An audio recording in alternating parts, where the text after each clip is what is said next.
Hello mga ka-Wonderham. So learning task 2 tayo. Letter A, translate the following verbal sentences to mathematical sentence, then express into quadratic equation in terms of x. So ano bang ibig sabihin yan? Yung mga variables natin ay gagawin natin siyang x. So ang first problem natin is the length of a wooden frame is 1 foot longer than its width and its area is equal to 12.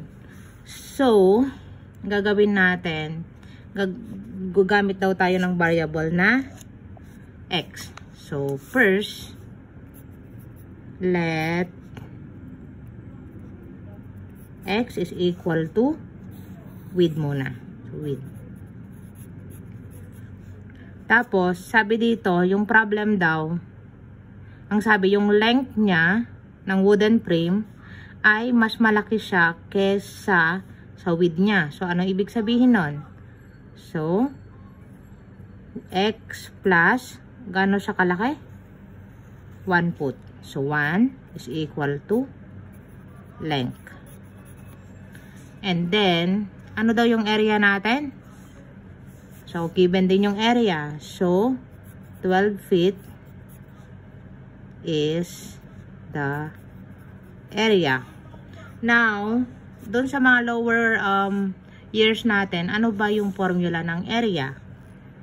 So, parang given na rin yon. Area is equal to length times width.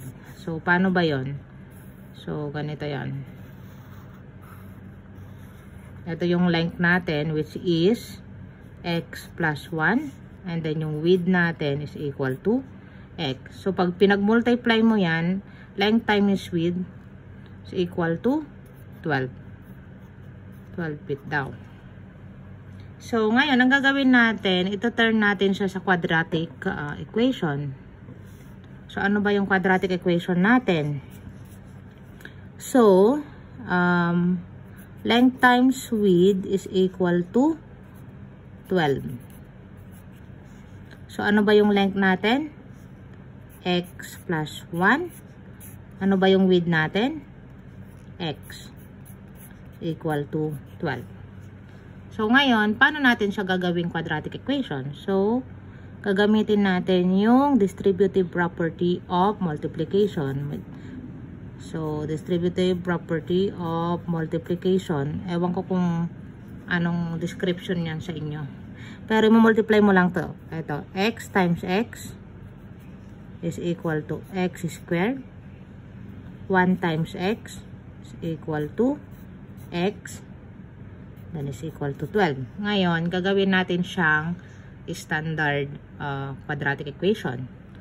So, lalagay natin yung positive 12 sa kabila ng equal. So, x squared plus x minus 12 is equal to 0. So, ito ang ating quadratic equation para sa number 1. So, yung iba, kailangan daw din isolve mo kung ano yung x, tsaka ano yung length, tsaka ano yung width. So, kung hindi naman to kailangan sa inyo, huwag nyo nang gawin tong second part na to. Pero for the sake ng others, gawin natin. So, ang gagawin natin, naka-standard equation na siya. Tatanungin natin yung sarili natin, ano yung pag pinag-multiply mo yung negative 12, ano yung number, na dalawang numbers na pag pinag-multiply mo, ang sagot niya ay negative 12, pero pag pinag-add mo, positive 1s. So,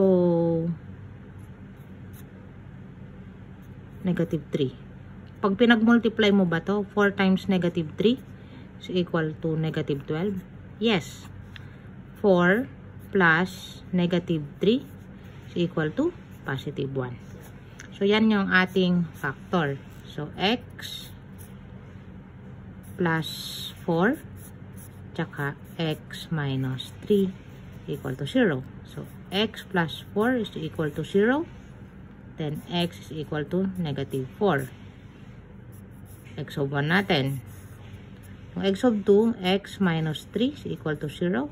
X is equal to positive 3. Pag nililipat natin yung constant sa kabila ng equal, mag-iiba ang sign. So, x of 2 is equal to 3.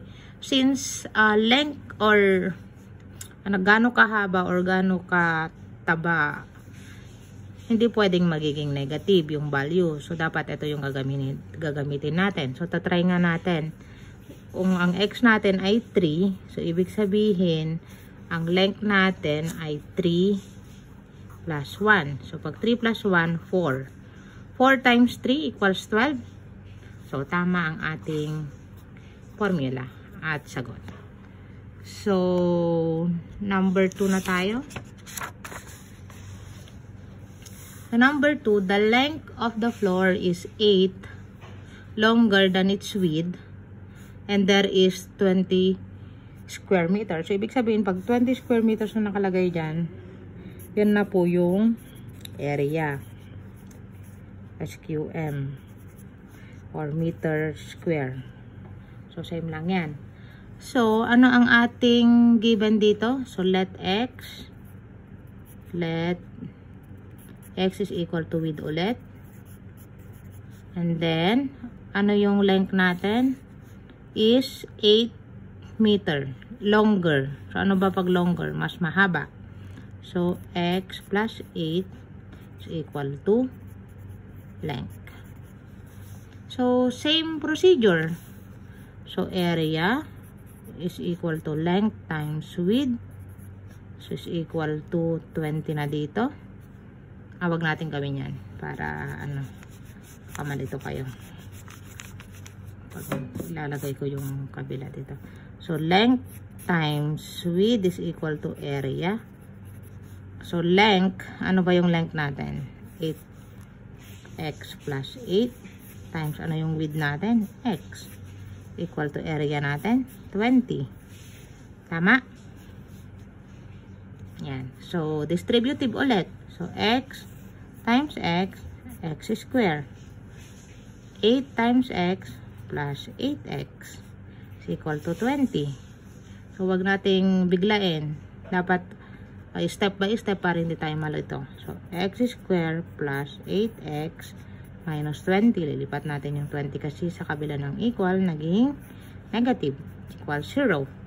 So, now, yung iba, dito na yung, ito na yung quadratic equation. So, ito na yung quadratic equation. Pero, yung iba kasi, kailangan pa ng i-solve or i-prove. So, ang gagawin natin, ito yung width, which is equal to x. Ito yung length, which is x plus 8. Ito yung area, which is 20 square meter. So, x square plus 8x minus 20 is equal to 0. Ano yung number na pag pinag-multiply mo, negative 20. Pero pag pinag-add mo naman, positive 8. So, edit 10, tsaka negative 2. Kasi, bakit negative 20 yung aking sinusulat? So, 20 times negative 2. Ay, 10 times negative 2 is equal to negative 20. So, 10 plus 2 plus negative 2 is positive 8. So, yan na yung ating factor. X plus 10 tsaka x minus 2 is equal to 0. So, x plus 10. Wait lang mga ka-wonder ha, nalobat yung aking cellphone. Wait lang, nalobat yung aking cellphone. Nag-grocery pa kasi kami, kaya late na kami nag-video. So, x plus 10 is equal to 0. Then, x is equal to negative 10. So, x of 1 natin yan. Yung x of 2 minus 2 is equal to 0. So, x is equal to positive 2. So, ito na yan. So, di ba sabi natin, pag meter ang pinag-uusapan, gaano kahabat, gaano kataba yung floor, ang gagamitin nating number ay positive. So, ang gagamitin natin dito na value ng x ay 2, which is equal to 2. So, paano naman dito? So, 2. 2 plus 8 is equal to 10. 10 times 2, 20 ba? Yes, 20. So, tama ang ating equation. So, number 3. So, yung number 3, same lang din naman. So, kayo nang gagawa nito ha. Assignment nyo yan. So, same lang ng step ng 1 and 2. So, yung number 4 tayo, medyo tricky. So, the area of a rectangle whose length is 6 less than twice its width is 36. So, ang area natin is 36. So, ito na yun, yung area. So, ang width natin, let x is equal to width. And, paano tong length natin? Anong gagawin natin? So, ang length daw natin ay 6. Ilagay natin yung 6. Pero less than daw, mas maliit siya. So, less than is negative. Twice its width. So, ano ba yung width natin? X. So, x twice. So, twice means 2, di ba? So, yan na yung ating given. So, ang area natin, length times width is equal to area. So, length natin ay ito. 2x minus 6 times width is the x is equal to 36. So, distributive property ulit. 2x times x, 2x squared. Negative 6 times x is negative 6x is equal to 36. So, 2x squared minus 6x. Ilipat mo yung 36 sa kabila ng equal, magiging negative 36 equal to 0. So, now, i-divide mo to sa 2 lahat. Bakit? Kasi, isi-simplify lang natin siya. So, 2x squared divided by 2, cancel mo lang yung 2x squared. Negative 6x divided by 2 is equal to, so parang negative 6 divided by 2, negative 3, kopyahin mo lang yung x. Negative 36 divided by 2 is negative 18. 0 divided by 2, 0. So now, pwede ka nang mag-factor. Ano ba yung factor natin? Ano yung dalawang number na pag pinag-multiply mo ay negative 18, pero pag pinag-add mo naman ay negative 3. So, negative 6 times 3 is equal to negative 18. Negative 6 plus 3 is equal to negative 3. So, ito yung ating factor. So, x minus 6, x plus 3 is equal to 0. So, x minus 6 is equal to 0. X is equal to 6. So, x of 1 natin. So, ang x of 2, x plus 3 is equal to 0. X is equal to negative 3. So, ito yung gagamitin natin kasi ito yung positive.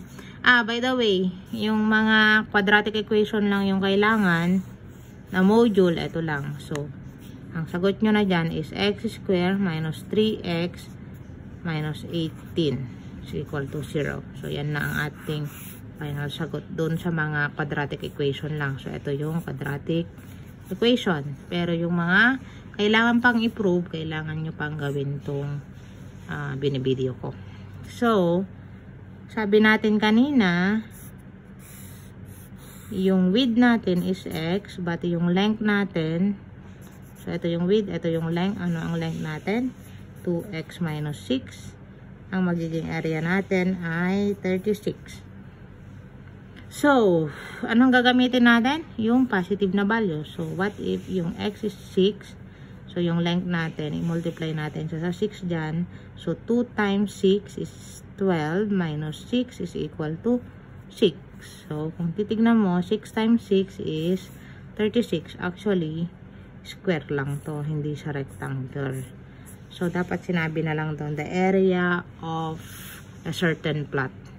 Para hindi kayo malito. So, kasi, if length is equal to width, then, dot yung plane na yon ay square. So, yan ang ating sagot sa ating learning task. Sana hindi kayo nalito. At kung nagkamali ako, pasensya na mga ka-Wonderham kasi minsan pagod kami sa work, so madami kaming iniisip. Pero we'll make sure na gagawa kami ng video every day as long as meron kaming module na sinasagutan. So, maraming salamat at please like, share, and subscribe sa ating YouTube channel. Sana ay marami pang matutong mga bata at hindi lang nangungopya ng ating module dahil mayroon pa kayong mga separate exam. This will be 5% of your grade. So, maraming salamat and bye-bye! Good night!